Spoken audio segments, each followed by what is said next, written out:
Good evening from here. This is Biafra Television Europe. My name is Ogechukwu. Today, 26 January 2025. Here are some of the IPOB news beats for the week. The leader of the indigenous people of Biafra, Mazi Nnamdi Kanu, has filed a defamation suit against Bashir Ahmad, the former special assistant on digital communication to ex-Nigerian President Buhari at the Enugu High Court. The suit centered on the statements made by Ahmad via his X account last Sunday, labeling Mazi Nnamdi Kanu a terrorist and accusing his supporters of being enemies of the country. Mazi Nnamdi Kanu, through his lawyer, Aloy Ijimako, seeks a declaration that Ahmad's statements, which were also republished on other Nigerian platforms and websites, are defamatory. In the lawsuit filed, Mazi Nnamdi Kanu argued that statements portrayed him as a convicted terrorist and have caused significant harm to his reputations, integrity, and standing in the community. Therefore, he seeks an order directing Ahmad to retract the defamatory publication across all platforms, including his X-handle account and the websites where the statement was republished. He also demands an unreserved apology published prominently in major Nigerian national dailies, including The Guardian, The Sun, and Daily Trust newspapers.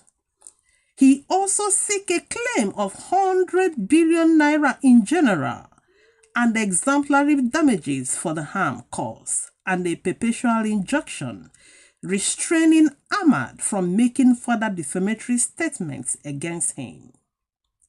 Meanwhile, Onyendo has stood his grounds on the recusal of Justice Binta Nyako, maintaining that he will not stand trial in her court for as earlier notified.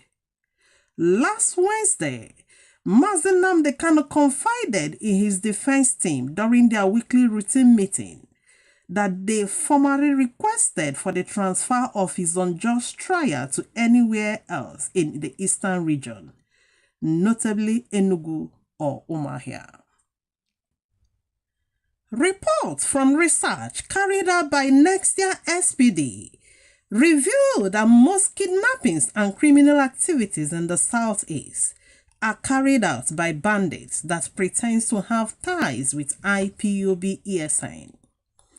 Next year SPD, an international investigative consulting firm based in Abuja, in its extensive research and report, stated that the bandits who engage in various crimes, including kidnapping, gunmen attacks, and extorting money from innocent citizens in the Southeast, do that in pretense of being agitators, but they do not have any commitment whatsoever with IPOB ESN.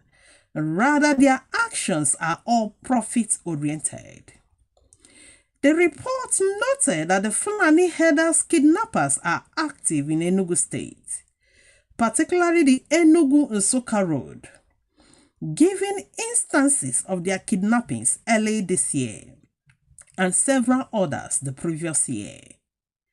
The report also highlighted that there are bandits who operate from different camps, sited in different rural areas for kidnapping activities and the extraction of ransoms, who do act and pretend to be agitators.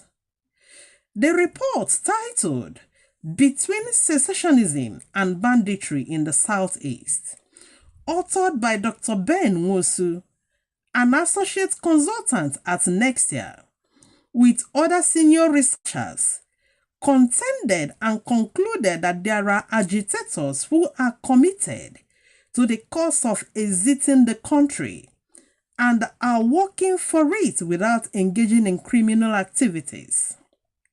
And there are criminal groups who find a convenient hiding within the secessionist struggle to engage in their criminal activities, which they see as lucrative business. The Directorate of State of the Indigenous People of Biafra, IPOB, has congratulated President Donald J. Trump on his inauguration as the 47th President of the United States. In a congratulatory message signed by the head of Directorates of State, Mazi, via the official DOS X handle account on Monday, says, "The indigenous people of Biafra are hopeful that your second tenure as the President of the United States of America will bring positive change across the globe, but more so to indigenous people and nations seeking for justice and freedom."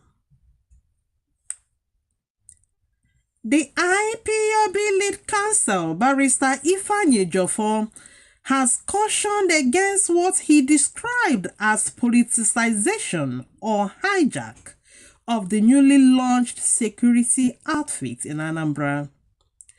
Barrister Ejiofor, in a press statement issued to newsmen on Monday, entitled "Safeguarding the Integrity of the Anambra State Homeland Security Law 2025, Ejiofor advised that the newly formed Agune Chamber security outfit in Anambra, launched last week, must not fall into the hands of political predators or be misused as a tool of oppression or intimidation.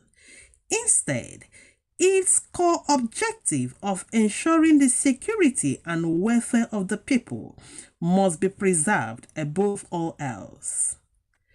Sir Ejiofor urged Soludo and his team to ensure that the security outfit remains free from political interferences, particularly as the November 2025 Anambra gubernatorial election is fast approaching.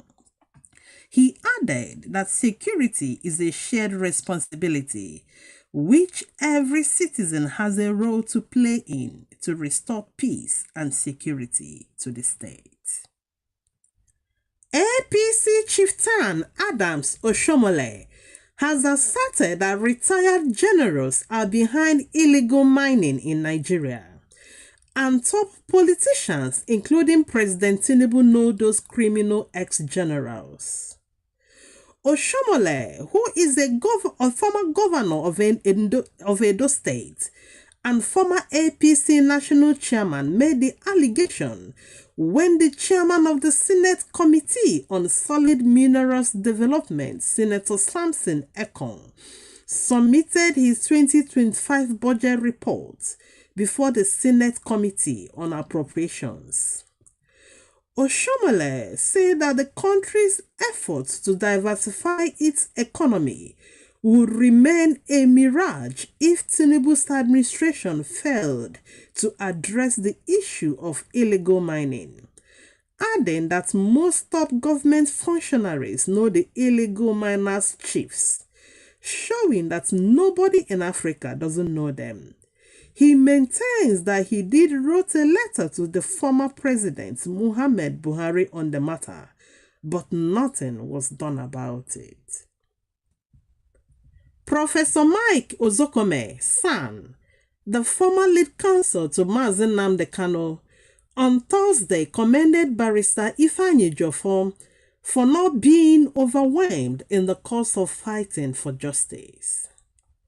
Ozokome, in a statement while commenting on the 50th birthday celebration of Barrister Ejiofor, stated that Ejiofor's legal prowess has been an inspiration to the judicial system, which centered on respecting people's rights and upholding the rule of law in a democratic society. While narrating Ejiofor's doggedness in the fight for justice and human rights, Ozokeme commended the extraordinary courage Ejiofor demonstrated in the advocacy for the rights and freedom of Mazi Nnamdi Kanu, all throughout the period they represented him as special counsels. While wishing him a happy golden milestone, Ozokome praised Ejiofor's tenacity and resoluteness in pursuit of justice, even in the face of challenges and threats to his life and properties, wishing him a happy long life and good health. Some news headlines from International. Kemi Badenoch, a Yoruba-born and UK Conservative Party leader, has described Nigeria government as a terrible government that destroys people's lives. The military government of Mali, Burkina Faso and Niger has announced their common travel passport would come into effect from January 29th, the date for their planned departure from ECOWAS. The Spanish Prime Minister, Pedro Sanchez, has called for a ban on non-EU foreigners from buying properties in Spain.